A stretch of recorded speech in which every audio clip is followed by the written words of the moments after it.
Hi, and welcome to the Knitpicks podcast. This is Stacey. I'm the outreach director at Knitpicks, and I'm here with Lee. Hi, Lee. Hi, Stacey.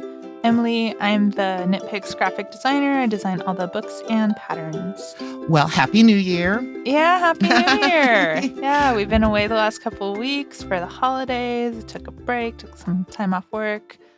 How have you been? How's your New Year? How's your holiday and everything? It was good. You know, I got a lot less knitting than I wanted to do during we'll go over like what we did. Because I think we did, we had some, some goals we wanted at the end of last episode. But I don't know. I got really into cross stitching. That's fun. Yeah, I mean, it was something that I learned as a kid. Like my whole family, like my mom, my dad, my grandmother, were really into cross stitching. And still are to that extent, and made these beautiful designs. And I don't know. I spent like those childhood years like in Utah in the middle of nowhere, and that was what we did during the winter. So I still love it, but I hadn't done it for a while. And about 5-6 years ago, I got into it at one point, and I was really into Subversive Cross Stitch, the brand Subversive Cross Stitch. Yeah, and I made some of those, but then I get to the point where I'm like, I don't know what to do with the projects once I'm done. Yeah. So there's only so many things I can hang up in my house. And I don't know, my family was really into like the more country, classic, traditional type cross stitch, which I don't know. I'm more contemporary, I'd say, more kitschy, pop culture type stuff. So So anyway, but I'm like decided my long-term project this year is to redo my kitchen. And I want to do like kind of like a really fun mid-century modern, lots of bright colors and atomic age design and fun cocktails. And I'm like, well, I need some prints for it. But why should I buy them? I could just make them. So I went onto Etsy and bought a whole bunch of patterns, way more than I per usual, way more than I will probably ever make. But I've made about 3 of them, and it's been really fun. So that's what I spent most of the time. And my partner was looking at me, he's like, you're really into that, aren't you? And I'm like, yeah, it's fun, but I can't watch it's hard to watch TV or anything visual or reading or stuff. So I've been listening to a lot of audiobooks and podcasts and stuff because I just have to focus so much on what I'm doing. So it's not like knitting where I can just kind of knit while I'm watching TV and not have to look at my hands so much. But so yeah, cross stitching. That is what I did most of the time during my break. I was just really excited about it. I really love the designs I've been playing with. So I love getting into a new craft. That's always fun. Rediscovering an old craft. Yeah. I'd say like diving headfirst into. Yeah, and the funniest thing is that my sister, who's very different than me, she's definitely into more traditional classic stuff, country western type stuff. She also kind of rediscovered it at the same time, and this was completely separate. Neither of us knew we were doing that. And she got really into it too. I was talking to her when I was visiting during the holidays, and yeah, she's like bought like a bunch of patterns. She has 4 kids, and she's made sampler like wedding samplers and memory samplers for each of them for Christmas. And like she did this all within a month. And like I was talking to Taylor, and she's like I brought her a bunch of patterns, and then like she went and bought a bunch more patterns. I think my sister like even got more obsessed than me about this. So it was just funny. We both rediscovered at the same time. So, but yeah. So how was your break? That's good. I did watch a lot of movies. I watched 30 movies over my 11 days off work. I counted them up. So I did a lot of knitting while watching movies, of course. I also started this like boring laptop project of sorting through all my photos. I got my Dropbox folder of all my photos from my camera onto my computer, and I'm like sorting them into categories, like food category, because I take a lot of pictures of food that I like. I have like a recipe book where I put recipes that I make, and then I like putting a photo of the recipe in the book, and so like I take photos of food. Anyway, photos of things I knit, and etc. So I've been like dividing all my photos in the categories, which is like a very like tedious, boring project to just do while watching movies. So yeah, that was, not super fun, but I mean, it's a little bit fun. I don't know. I like organizing things. I also did some like house organizing projects too. Organized my DVD Blu-ray collection. That was fun. Got some new shelves. Ooh, nice. Made some food. I made multiple different soups. I did that as well. Soup time. I cooked a lot. That's always fun. I made some like desserty thing. I made the Dolly Parton brownies, and I put the Trader Joe's caramel chips in them to make them like caramel brownies. They were delicious. So good. Random. Speaking of Dolly, I think I was telling you this yesterday. I had like a very Dolly Parton Christmas because on Christmas Day, it was me and my family, and we got together. And my mom's favorite Christmas movie is called Smoky Mountain Christmas. So we watched that, and then yearly we watch Best Little Whorehouse in Texas, which sounds funny, but it was like my childhood favorite movie. And so it's just nice to revisit it. And my sister and I can literally sing every single song because we watched it so much as kids. And then we watched 9 to 5, so we were like, it's Dolly Parton Day. So we love her. Fun. I watched some Christmas classics. I watched Home Alone for the first time since I was like 10 years old or something. Like I hadn't seen it in so long, but I realized I must have watched it a lot as a kid because it like came back to me a lot. It's still a super fun movie. Then on the opposite side of the Christmas spectrum, we watched Black Christmas, classic slasher horror movie that takes place at Christmas time. Highly recommend. There's been a couple of remakes, but the original is fantastic. Nice. And a lot of just like new movies that came out this year because I'm working on a favorites list of my favorite movies of, well, not this year, last year. Yeah. 2024 now. So watched a lot of new ones. Well, we should talk about some knitting since this is a knitting podcast. And you know what? I see on our Zoom screen one of your projects. Yeah, I'm wearing it right now. You will never, if you're a longtime listener, you'll never believe that I'm wearing my Andi and Treasure sweater cardigan that I started in, what did I figure it out? It was spring or early summer of 2019 was when I started it. And it's Andi and Treasure, which has since been like discontinued and then brought back in the time that it took me to knit this. So most of the yarn I used was the old Andi and Treasure that was labeled as sport weight, and then I finished off the last ball with the new Andi and Treasure, which is labeled as DK, but it's the same yarn. It's just a very dense sport, but so we renamed it DK because that's what it actually is. But the pattern is for sport, so the sweater is like a dense lace mesh. It's called the Atrium Cardigan by Melissa Whirl, and it's from the book Metropolitan Knits, which I think I picked up on sale at Joann like 5 years ago. And I'm assuming it's still available somewhere. The pattern was long and tedious, which is why it took me so many years to knit, because it's this all over mesh pattern, and I just kept putting it down forever and picking it back up. But the good news is I love it. Now that it's done, it fits perfectly. I was a little worried when I was finishing up and seaming it. It kind of seemed like it was coming together kind of weird and like it wasn't going to fit well, and I might have to do some hacking to the neckband. And none of that happened. It actually came together perfectly. And it fits great. Yeah, it looks so fantastic. I love it. Happy ending. We will link in the show notes if you want to check that out.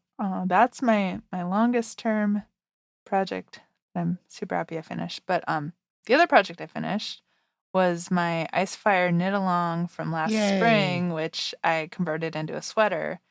And when the knit along was over and we took pictures, the sleeves were 3 or 4 inches into the sleeves. So it was like the whole Ice Fire part of it was done. The neck was done. The body was done.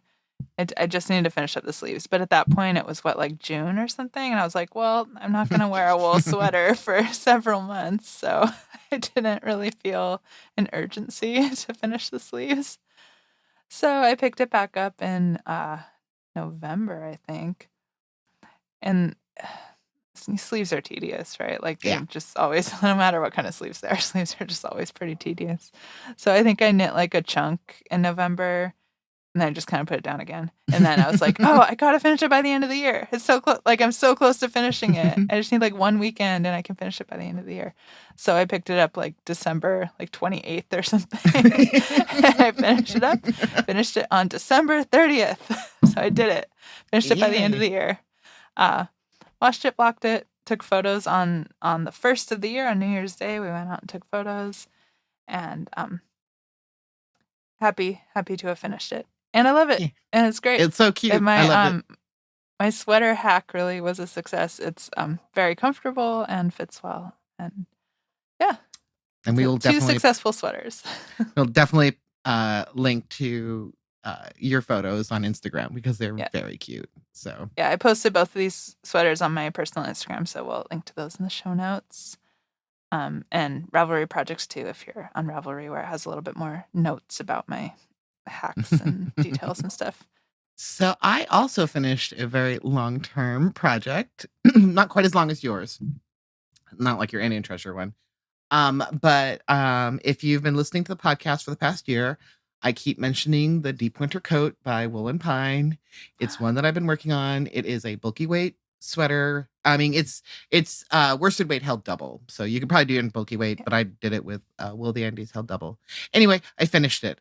It is at this very second blocking on my kitchen table because I bound it off and I'm like, I need to bind this off so I could be truthful on the podcast. So I finished it in 2024. So I didn't finish it because, again, back to my previous conversation, I was cross-stitching for a lot of it. And then I had the similar thought. I'm like, oh, I need to finish this now. Because I finished the sleeves like early on. I think when I was down at my mom's for holiday. And I finished the sleeves there. And I'm like, oh, I'll be able to finish it pretty quick once I get done. Sleeves are done, body's done, everything. And then I realized that when I picked it back up on December 30th, so thinking that, okay, I need to finish it this week so I can, say I finished it. I realized how big the collar and neckline or the neck button band. Well, not button band. There's no buttons. Anyway, it's very large because there's a lot of short rows. But I did finally finish it. Bound off. It's drying. I can't wait to wear it. I'm sure it's by the time this comes out, hopefully there will be some pictures because I'm very excited. I didn't do the belt. I know there's a belt that goes with it. I just don't usually wear belts. So I figure if I decide I really want a belt with the sweater, I can just make one because I have plenty of yarn left. So I got panicked halfway through the project thinking I was going to run out. So I bought like another, half dozen Wool the Andes. I did Icicle Heather is the color I used. And then I ended up not using it. So I have plenty of Wool the Andes. Maybe I'll make something from Deja Yarn because that is what that was the whole thing behind Deja Yarn, our book. Anyway, yeah, I love it. It's a big cable-y sweater, which I absolutely love. The only thing I was realizing as I was blocking it and biting out, I'm like, I really, really, really need to break out of my rut of just making blue sweaters or gray sweaters or green sweaters because those are like all of my sweaters. The other major thing I finished, it wasn't quite done when we last recorded, but have since finished it. It is the Axiom that was part of our knit along. And oh my goodness, I love this sweater so much. It is probably my most favorite knit sweater I've ever made. It is so cozy and comfortable. I wore it so much. I brought it down at the holidays when I went to visit my family.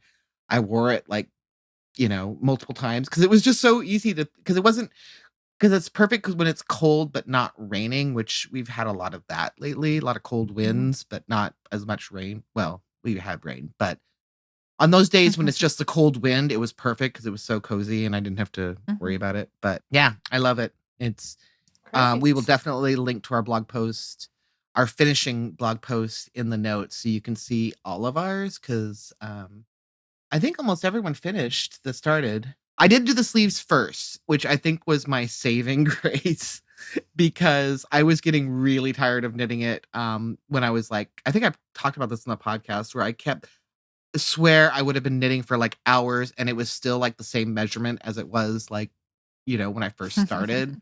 Like, I feel like I was stuck at like 6 inches for like months, but I finally pushed through and finished it and then seamed it all up and it was great. So I don't really think I need to sing the praises of high desert tweed, but if you have not tried this yarn, it is wonderful. Oh my gosh. I think that's one of the reasons I love the sweater so much. So I did mine in boot leather and I love that color. So it was definitely not a blue, green, or gray sweater. So maybe that's why I wear it so much.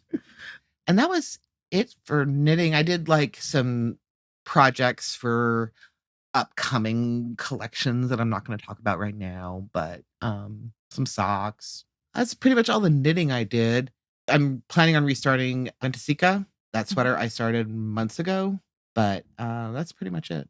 So cool. Well, I think now that we've talked about everything we did in December and we're in January, we should look back at our resolutions from 1 year ago and see how we did. Andi is going to join us for this one because I'm still mad at her for reposting all of our resolutions from last year. Reminding us what we said reminding us of what they were. Hello, it's Andi here. I would like it to be known that I only posted it in our office group chat. I did not share it publicly. But now you're making us share it publicly. I thought it might be fun. I think it's fun because you know what? Like, it's good for people to know, even as professional knitting podcasters. I'm just like kind of whinging right now. Mine's not that bad, but yeah, mine's not too bad either. I'm like partial. Yeah. Okay, so this is what I wrote in our like group chat for our official resolutions email. I believe, and we like kind of said what our resolutions are going to be. My 2023 goal is to finish the 4 sweaters I currently have half done on the needles and to at least start another of the ones I have planned with yarn that I already have. Also, to get my stash under control and better organized, I have been searching for a missing yarn ball to finish one of those previously mentioned sweaters, and I can't find it anywhere. Okay, so the missing yarn ball was to finish my Andean Treasure cardigan. If you were listening very closely, you'll have heard me say that I finished the cardigan with the new Andean Treasure that's labeled as DK. That's because I never did find that missing yarn ball. It might not exist. Like maybe I just ran out of yarn, but I could have sworn I had another couple somewhere in this house, and I never found them. But I did try. I did organize my stash a bit. I bought those like vacuum seal bags. Ooh. And I vacuum sealed up like a bag of all my hawthorn, a bag of all my stroll, a bag of all my swish, just like sweater quantities out of like cardboard boxes, basically. And I still have a bit more organizing to do, but I did get a good chunk organized. So I did work on that. And okay, so the exact wording of my goal was to finish the 4 sweaters I currently had. So those exact 4 sweaters I was referring to, not quite. But I did finish 3 sweaters total throughout the year, which are the 2 that I just talked about that I finished in December, and also my game day cardigan, which I finished early in the year. When did I finish that? That was last year, wasn't it? I did finish it last year. Oh no, I finished it last year. I thought I finished it in like January. Okay, so that doesn't count as a 2023 finish. I thought I did. Okay, well, I finished 2 then this year, not 4. But I have another one extremely close to finishing and might even be finished by the time this episode airs if I knit a lot this weekend. Because I have the sleeves like more than half done and that's it. It's just the sleeves. Everything else is done. So that one is my improvised cable yoke pullover that I've talked about in this podcast before. That was like a movie knitting project. Oh yeah. And that will for sure be finished in January. So not too far off. And the other couple that I was referring to on the needles, my end for November, ironically, one of the reasons that's on hold is because I can't find one of the balls for that either. So deja vu for this year. So I'm going to repeat that same resolution of tracking down that yarn ball, finishing that sweater. And I have a sweater that I kind of like started, but then like didn't get very far and put into hibernation right away. So I'm not sure if that's gonna go. So basically, no, I didn't finish 4, but I'm close to 3. I still think you could take that as a win. It's a solid half win, maybe a little bit more than half win. But as for this year, should I go straight into this year, or does everybody want to do their last year and then everybody do their this year? You can do this year. Yeah, let's just do it all at once. I mean, it's all like kind of connected. Right. So for this year, it's kind of like repeating. Like I want to finish my end for November, which has been on the needles for a couple years now. That's now taking the place of my Andean treasure as like the one that I've been talking about for years. Finish that. Finish my Swish Pops cardigan that I started only a few months ago. Well, I started in August, but that one's very close. That's close to being done, so I can finish that soon. Get those done. I have a couple office knit-alongs kind of planned. Or I actually have an office crochet along that is started, so that'll be my first ever crocheted sweater. Ooh. That one is going. I kind of set it down in December and haven't picked it back up yet, but finished that. And then as for like yarn organizing stuff, what I have a lot of going on is like bags of partial like leftover balls.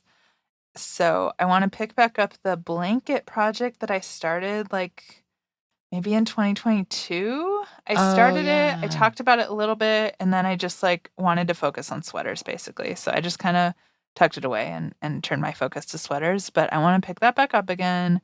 I want to remember what's going on with it, like readdress my notes in the pattern and put up a project on Ravelry and make it an official project because I had kind of barely started it. The point of that blanket is it's like a scrap busting leftover little mini ball blanket.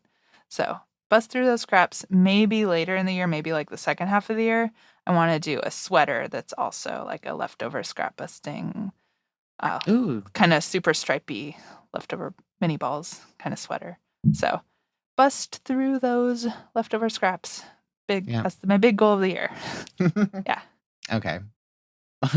Reading what I wrote last year. Actually knitting all the patterns that I buy. I keep buying patterns and planning projects and then never actually starting them. That's a fail.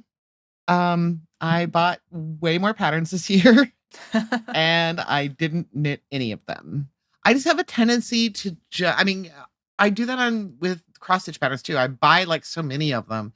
And a lot of the times I buy, to defend myself, I do buy a lot of patterns that I do generally want to knit, but I also want to see like how the designer does it, or I want to support one of my designer friends, or, there's a lot of reasons.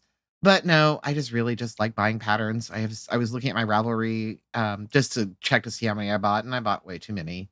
And that's not even including all the ones that we release on the site that I get really obsessed with and then never knit. The only one is Ventisca, which I have been working on for almost a year. So, yeah, that was a fail. I get distracted, but I just get really distracted by shiny new yarns, and I'm like, oh, I can do this with this, or I get pulled into a knit along, or I plan a knit along, and that kind of like, well, I don't know. So yeah, fail, but I'm okay with failing on that. So I was kind of being cheeky and silly about teasing Andi about posting it, but mine's really not that bad. It's just I keep buying patterns. I like to support the designers and buy their patterns on Ravelry or Etsy or their website. So too many of them. That's nice. Keep doing it. It's good. Yeah. No shame. Yeah. Wool and Pine gets a lot of my money, I will say. I keep buying all their patterns, and this is the first one I've finally finished. Anyway, so this year I decided to kind of make it easy. So next year when we do this, I can like point to something. I want to have one completed project in a knit or crochet technique that I haven't done before. So I'm being very squishy about that because I'm sure I can find something to fit that, but I'm like, I don't know what it will be. Like Maybe I'll actually steek for the first time. Ooh. I know. Maybe I'll do a lace project. Who knows? I could go crazy. Maybe I'll figure out German short rows because for some reason I cannot do them. For some reason, the instructions anyway, something like that. I would also like to actually complete more projects this year in general, because I feel like I haven't completed that many projects. Every time we get on these, when we do the podcast, I feel like you have like miles of stuff you've worked on and I have 4 things or 2 things or whatever. Anyway. I also don't finish a lot. I'm often talking about new things I started. So I'm going to add finishing more projects onto my list of resolutions as well. Yes. So those are mine. We'll see, in a year if I actually hold fast to that. But I think I can do my thing of like doing something I haven't done before. So I'm sure I can figure that out. So, all right, Andi, let's hear what yours is. My turn. And like yours, it wasn't that bad. Mine. So no. My goal for 2023 was not to buy any yarn unless it was for the purpose of completing a project using yarn I already owned. Oh. And the goal was to get my stash under control because I own a lot of yarn. I have a job where I get free yarn. So this was not a great goal to implement if my real goal was to have less yarn. Well, especially since we finally put your dream yarn out, the bubbly boucle. Yes. I took home so much bubbly boucle. I took home a bunch of high desert when we switched to the bigger hanks and like we're clearing out the smaller hanks from the office. I took home so much yarn. And then in June, I got really into knitting with like plant fibers for summer pieces. And I ran out of yarn in my stash that was plant fiber. And I really wanted to knit another summer top. So I just bought yarn for it. I just threw the whole resolution out the window and bought yarn for it. But I did knit and finish that whole top within within 2 months of buying it. So I could wear the top this summer. So did it ever really make it into the stash? If I knit it immediately after buying it, does that count? I know I am bending self-implemented rules, but yeah.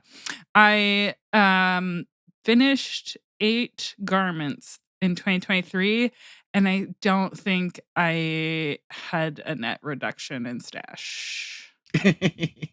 Yeah. Good job. It's tough. That's why I think, it's the same for me, like when I say like distracted by the ooh shiny. We work with patterns that are amazing that I want to knit immediately. We work with yarn that's new and pretty and like, oh, I can make this and this and this. And so bring it home and then I'm just going to go knit a plain beanie or something. Anyway. Yes. And so my goal for 2024 is not related to my stash size because I'm just like, it is what it is. I work at a yarn company. I get free yarn at work sometimes. Well, I like the yarn. I'm taking the yarn. It's a problem for another day. But so my goal instead is to focus on all of my works in progress because I used to be a pretty like reasonable knitter and I'd only have like 2 projects on my needles at the time.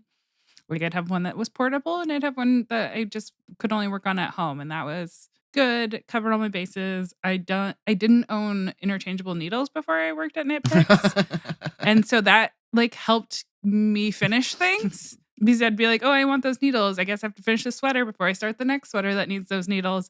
Now I have like multiple IC sets. So there's always more needles. And I now have 7 whips that are all sweaters. Oh, wow. You know what? To be honest, I probably have those too. There's some I have like not thinking about anymore. Yeah. So. Yeah. 2 are like Nutso and Tarja projects that like are really not portable.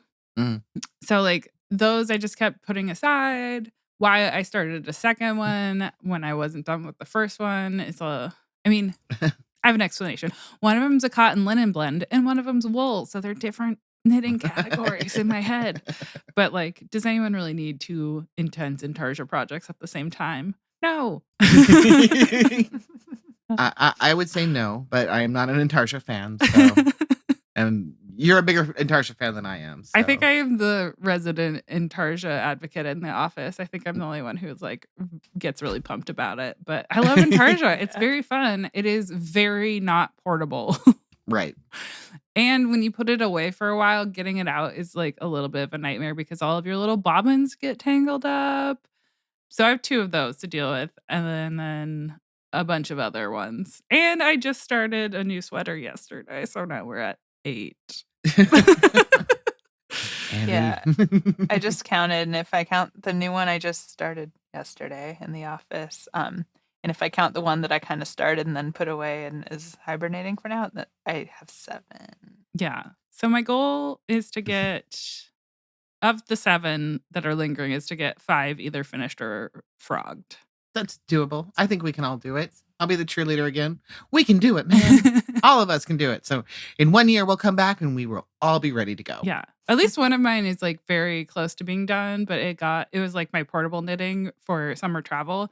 And it got too cold to like feel any urgency to finish it. And it got to the more complicated part where I had to like pay attention. But that one should be pretty fast to finish once I pick it back up in the spring. Very nice. I don't even know how many works in progress I have because I hide them in my closet. So they're in a bag. You talk about interchangeable needles. I have multiple like project bags. So they're all hidden in the closet. So I pretend they don't exist right now. And I haven't been logging them on Ravelry or anything. So anyway, so listeners, leave in the comments on our blog post. Let us know what your crafty resolution is, your plans or your goals this year. And then we'll hold you to it. So we'll call you out on next year's. We'll hold you to it. No, just kidding. Unless you want us to. We only heckle each other. Yeah. Yeah. But yeah, so I think now we are going to take a quick break.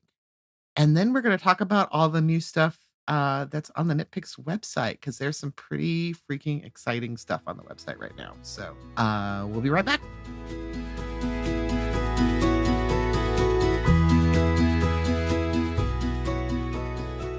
And we're back to talk about, oh my gosh, so much new stuff I know. for the new year. We're just kind of going through it all, and we have a lot to talk about, so we might be kind of brief with some of the things. But first of all, the thing Stacey and I worked the most on, because that's our job. Oh my gosh, the new collection. It's amazing. Okay, Stacey, you talk about it. Okay, so this is Homestead Cables. This is our new cable collection. For the past, I want to say 5 or 6 years, we've released a cable collection in January. Always my favorite collection of the year. And this is the case with this one. It has been my passion project for about 9 months now. Ever since the mood board. I wanted like this time around, I wanted like a classic cable vibe, kind of more of a rustic cable. Unparalleled was definitely more of a modern cable book. This I wanted to go back to basics, back to classic. So farmhouse, cottagecore, and I think the 9 patterns we picked perfectly fit it. I love every single one of them. We have cardigans, pullovers, scarves, wraps, hats, and I don't know. It is definitely probably one of my favorite collections I've ever worked on. Yeah, it's beautiful. I also love that there's multiple bulky cable projects. Yep. So if you're a little daunted by a fully cabled sweater, well, you can knit one in bulky weight yarns. It's going to go a lot faster. Yeah, and in fact, actually, my favorite pattern is actually the Waterville cardigan by Helen Metcalf. That is the cover one. It's an all-over cable cardigan, and it's in Swish bulky, so it is a perfect one for someone who I wouldn't say an absolute beginner knitter, but someone who has some knowledge of cables because it is a heavily cabled project. But it is absolutely gorgeous. We got it into the office. And I remember telling Hillary, I'm like, this is cover photo. This like we kind of go through the samples and like we kind of decide like the vibe of what we're gonna do for the photo shoot. And I remember I'm like, I think this is gonna be cover. I think this is beautiful. It's gonna show up well. And in fact, speaking of Hillary, she found the most perfect place. It was like, if I could have dreamed this into reality, this is what it would look like. It's the Wilson Farms in Boring, Oregon. It's kind of I think it's more for like wedding venues. and things, but it's definitely very cottagecore. It's a farm. And if you look through our book, we had lots of special guest stars in the photos. That's my favorite thing about this book is that there's animal models, multiple different kinds of animals throughout the book. I love it so much. And it wasn't like we were, like making them move in there. They wanted to hang out with us. I'm sure there's some behind the scenes. I know Chase, our wonderful editor, and also does a lot of the videos, did a lot of video taking of us trying to. The goats were definitely ones who wanted to hang out with us. So there's a lot of us with leaves and branches just trying to kind of move them out of the way a little bit. But they were so sweet, and like the donkeys were so funny. They wanted to hang out with us most of the time, so that's why you see the donkeys there. There were chickens all over the place, and it was one of the most enjoyable photo shoots I'd ever been on. So, I loved it. It was exactly what I wanted for this collection, and I think it shows the projects in such a useful, beautiful way. So, I really, really love it. Yeah, my other favorite one, I talked about the Waterville cardigan, but the Seville hat by Ellen Dimveshka. I think that's how you pronounce her last name, and I really apologize. But it is kind of a cheat because I actually knit the high desert tweed sample because I was very excited when it came out, or when we got the pattern. I really loved it. She had submitted a couple of patterns for this collection, and this is the one we chose, and everyone was obsessed with it. It's got this wonderful crown on it and like these wrapped cables, and it was a very enjoyable knit. I knit it as soon as I got the pattern, I actually knit it along with the actual sample. So it was me and the sample knitter working on it at the same time. So I really, really love it. So did you have a favorite you want to talk about? And we're going to talk about more in, just as a hint, we're going to be talking about this collection in next week's episode as well. So hint. My favorite photo shoot one, like the way they were photographed, is the Cotter's Walk pullover, because it was in front of this amazing, also super creepy little shack, and and it's a dark, dark, dark purple. So it's kind of moody, a little gothy. I love the photos of that sweater. Yeah. As for the one I would most want to make, I think I would also make the Waterville cardigan, but I love the Emery's cardigan too, because it's also kind of chunky. I love the vegetable patch jacket, which has pockets. Yeah. Which is always a big plus. I love the Canton vest. It has saddle shoulders. I love them all. They're great. Yeah. It's hard. The Cotter's Walk photo shoot was very fun. I think I was sending you pictures from when we were doing the photo shoot, from my personal phone, of this really weird shack, kind of away from the rest of the thing, that looked like, I don't remember if it was you or if it was Andi. I was telling it looks like it's something from Hannibal, the TV show, because it was kind of had some weird antlers and weird things, and it was very abandoned, but it looked really cool though. So love it. I wanted that on the cover, but it would have given a different vibe. Yeah. I was very happy. In fact, I think I actually, when we took the photos of Waterville, because that was always the one I was thinking in my head, and then when John, our photographer, set up this shot, I was like, yeah, this is it. This is exactly it. This is exactly what I want. So I'm very, very happy with it. So I hope everyone else is too, because I love it so much. I'm very, very happy. So these are all going to be available as single patterns and in a physical book. So, and the book was on time. Yeah, the book is available now on the website. It's beautiful. It's also available as an ebook if you prefer that. A fun project I did throughout December is I updated the website so the thumbnails when you're browsing around of ebooks are actually pictured on a tablet now instead of just the cover. It's the cover on a tablet. So as you're browsing, it's a lot easier now to see what's a print book and what's an ebook because they look different, which I think is pretty cool, because that was kind of annoying that they looked identical before. That might have annoyed you. So you'll be happy to know it's no longer that way. And that's I did all the ebooks that have ever existed. So Yeah. as you're like clicking around and searching, and you'll know what's a print book and what's an ebook. That's only for our exclusive knitpicks ebooks, or ebooks that are third party outside of us. That's not the case for those. Yeah. No, they look so cool. And it's like one of those things that always annoyed me, but I never thought about changing. It was just something that was just there, and that's how it is. And it just took you mentioning it or someone mentioning it, and then, yeah, that is annoying. And it wasn't my idea. I think it was Hillary's idea. Yeah. And they did it for crochet first, and then they were like, "Oh, this worked out pretty well for crochet. You want it for knitpicks?" Like, oh my gosh, I never thought of that. So smart. Very awesome. So yeah. So check out Homestead Cables on the site. And again, like I said, we will be hint talking about it again next week. 2 weeks. Next 2 weeks. podcast. Sorry, next podcast. We did that even before we were recording, and I still messed it up. Well, I always think of it as next week, because I'm like, the next week that there is a podcast. So it's like the next podcast. Yeah. Also, actually, one thing I forgot to mention is that we also have a cool project bundle for Homestead Cables. You can get the book with a really, really super cute project bag created by Liz, our lovely Liz, called Sweater Magic. It comes with that and cables and stitch markers and tape measure and all of that. And you can get that. It's got a really good discount. So definitely check that out if you need a project bag to carry your wonderful cabled project around in. What else do we want to talk about? There's so many things. So many things. Well, I think you have a couple new patterns, speaking of patterns, in our new yarn. Yeah, we have a new yarn called Altiplano. It is 65% wool, 35% alpaca, worsted weight, and it is a woolen spun construction, which means it's like, I don't want to get too technical about it. It's like the way that it's spun traps more air in the fibers, like between the fibers, kind of.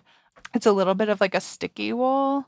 It's great for color work. It's great for a lot of things. I've used it a bit. I like it a lot. It's a good wool if you like wool. If you don't like wool, it's a wool. It's a woolly wool. It's a wool. Beautiful color palette. We have some nice neutrals, some very like bold, vibrant colors, just like all the colors of the rainbow kind of. Yeah, I really like it a lot. I have designed 2 hats in it, sister hats, in Altiplano and woodland tweed together, so that this was Andi's idea, actually, and Andi and Alexis and I kind of brainstormed the best way to use Altiplano in a hat, because we were worried Altiplano in a hat might not be great for everyone because it's going to get a little itchy on the forehead. So how could we do kind of a lining kind of thing? And what we thought of was brioche, 2-color brioche, using Altiplano and woodland tweed together. And woodland tweed is a very soft yarn. I mean, if you have wool or alpaca allergies, you want to choose something else. But the idea is that the color that's used as like the contrast color is the softer yarn, which is going to be touching your forehead more. And the Altiplano is going to be kind of facing outwards and kind of hidden in the brioche and not really touching your skin. If you have like a serious allergy, right. That's different. But you wouldn't be knitting with it anyway. You just have a sensitivity. Yeah. If you're just a little bit sensitive, like it should be safe for you. It's going to be like on the outside of the hat facing outwards. It's not really going to be touching your skin. So we kind of solve that problem of being able to use Altiplano in a hat that way. And it looks beautiful with the woodland tweed. We paired a couple different colors. Obviously, choose your own colors. I think it looks great with the Altiplano being the lighter color and the woodland tweed being the darker color. The brioche pops really well that way. But, any high contrast combo you want. So the hats are both 2-color brioche. And one is knit regular, the most common hat construction in the round from the bottom up. So you're going to learn 2-color brioche in the round, and you're going to learn some decreases for the crown. And by the time you're done, you're going to be like, yes, I know how to knit brioche in the round. I know how to knit 2-color brioche. I get it. Brioche flat is kind of a pretty different thing. Like it's worked differently because of the nature of brioche. So my second pattern is of sideways hat, also 2-color brioche, sideways, which means it's flat, and it uses short rows to shape the crown. So then you're going to learn 2-color brioche worked flat, which is different than in the round, then you'll know both. And then you'll learn some short rows too. And then but if you make both of the hats, you'll kind of have like a very good grasp on brioche. And you can move on to bigger, more exciting projects. Maybe that will be my project for my resolution of Have you never knit brioche before? No, I have. Okay. I don't think I've done 2-color one. Maybe I have. I know I've done 1-color, but maybe I haven't. 2-color is pretty different. I think it counts as its own technique if you've only done 1 color. Well, there we go. Yay. And I will say it's not a hard technique. If you can knit and purl, you can knit brioche. All brioche is, just to give you an extremely simple verbal tutorial, it's brioche rib is 1x1 rib. But with the 2 colors, you're knitting all the knit stitches in 1 color and you're slipping all the purl stitches. And with the other color, you're purling all the purl stitches and you're slipping all the knit stitches.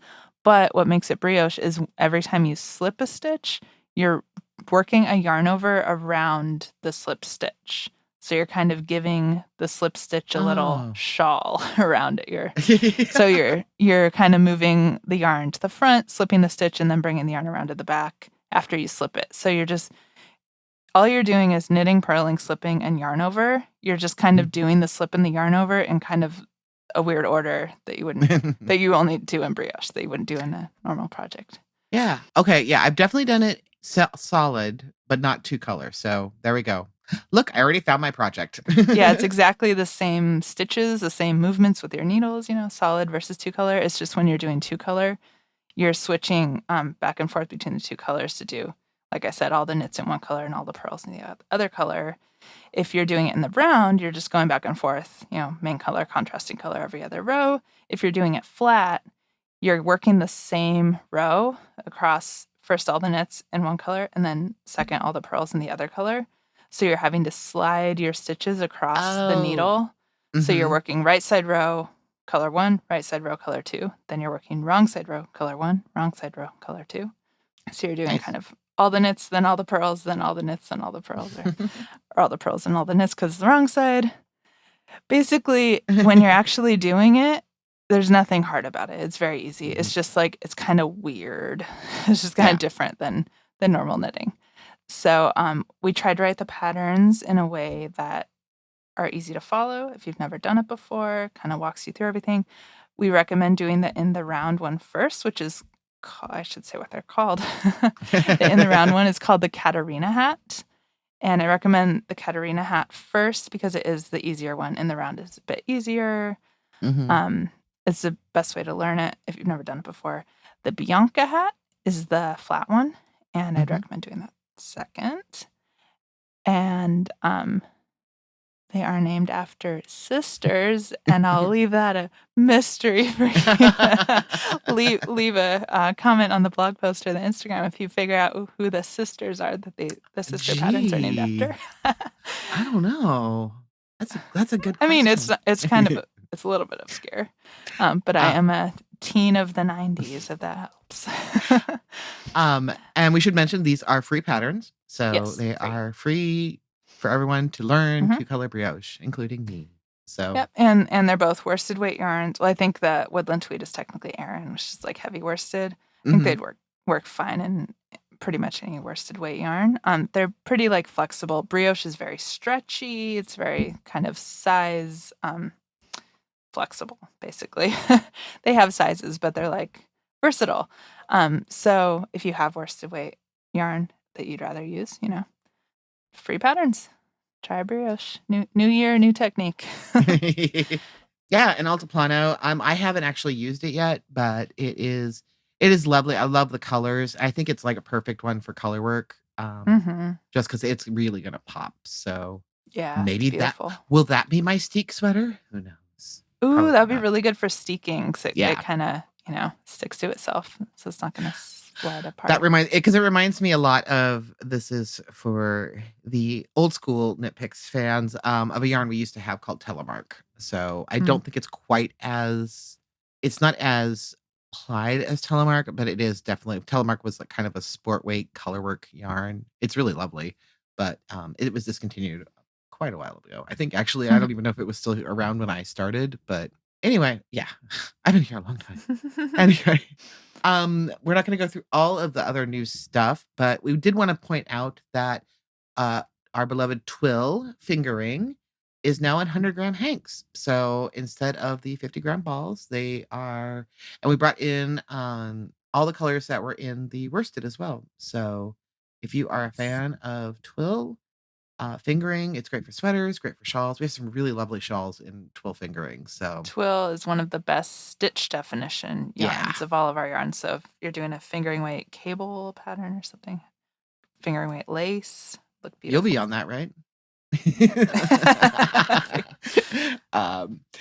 Yeah. Anyway, so twill, it's lovely. But the other pretty exciting thing we have is a brand new cable that I believe you were testing. Yes. I haven't tested this one yet, but I do know that Lee was testing it. So yeah, we have swivel cables. Now these are the options interchangeable cables. Has too many meanings, but what we're talking about is the cords, the cable cords that join your interchangeable needle tips. If you already have our needle tips, they're going to fit onto these cables. So you can get these cables by themselves. So just add to your interchangeable needle collection that you already have. They swivel, and they're also made out of our new stainless steel nylon coated cable construction, which we released, I think, about a year ago, or maybe a little bit more than a year ago-ish. The stainless steel cables. So they're that construction. They are a mustard yellow, which personally I'm a big fan of. And that sets them apart. So you'll know when you go to grab them, you'll know the yellow ones are the swivel ones. And they swivel. What do you like about swivel cables? Just because I haven't tested them and I haven't never used swivel cables. So swivel means that the metal part that's joined to the nylon coated cable, cord flexible part, it turns. Like you can turn it. Like if you hold the nylon part and you twist the metal part, like the nylon part will not twist. So as you're knitting, if you do tend to like accidentally loosen your cables, well, it's not actually going to loosen the needle tip from the metal part, because the metal part itself is going to turn, and the nylon coated stainless steel part will not turn. So your knitting will kind of stay more in place. Like depending on how you knit, this may or may not be more of a big deal for you. But as you kind of turn your hands as you're knitting, the nylon part will like not turn. That's cool. It might be like hard to like picture how that changes your knitting if you've never used cables that swivel before, or again, like depending on how you knit. But if you do have an issue with like your interchangeable needles coming loose a lot, I definitely recommend like just getting one and seeing if it is an improvement in your knitting enjoyment. It might be. No more unhooking the needles from the nylon cord, huh? Yeah. Maybe I should check into that. No more like your yarn kind of getting stuck in the little gap that happens when it gets loose and you're like, why isn't it sliding? And that happens to me all the time. That's usually my problem, is if I haven't used the key and I'm too lazy to go look for the key. So. Well, did you know that like a regular safety pin will also work? An earring will also work. I've done that multiple times. I've been like in a meeting at work and I don't have the key and it's like coming loose, and I'll take the earring out of my ear and use that. A lot of things will stick in there. Usually I grab a safety pin. That's usually what my go-to. But I'm talking about like when I'm on my couch and I'm like, I don't want to go over to my bag and dig out my key. I guess I'll just let it go. But I have to chime in with one more thing that's great for them. The locking stitch markers that are metal. Oh, yep. I use those as well. I use those all the time. Yeah. Anyway, but with a swivel, you probably won't need it quite as much. Yeah. I mean, it still has the lock hole to tighten your needle on there. But like, honestly, like if you don't have the key next to you and you don't use it, like you're not going to have much of an issue. Like you can just tighten it with your fingers. And because it swivels, it's not going to tend to come loose. Awesome. Yeah. Well, if you need some new tips to go with it, your swivel, I know one of your favorites also was released. Our prism needles have only been in our sets, but we have released them where you can buy them separately. So they are bright and colorful and aluminum, and they're very pretty. And honestly, I love them as a set because the cool thing about the prisms is that every size is a different color. So they're like kind of color coded. You can like remember like, oh, I use 7s the most, that this is what color they are. Like just grab them. I love that about them. But if you don't use all the sizes, you only want a couple, you can just get a couple now. Or if you may have lost one of the sizes. That too. Yeah. Yeah. That's usually why I end up getting singles, is because I've lost a pair or loaned them, or you just use one size so much that you have them in multiple projects at the same time. So you want we don't more talk about copies that. of the same size. That's actually the real reason. But real quick, we didn't talk about like what the prisms are. So the prisms are aluminum needles, yes. right? Yeah. So they're metal, but they're aluminum as opposed to nickel or stainless steel.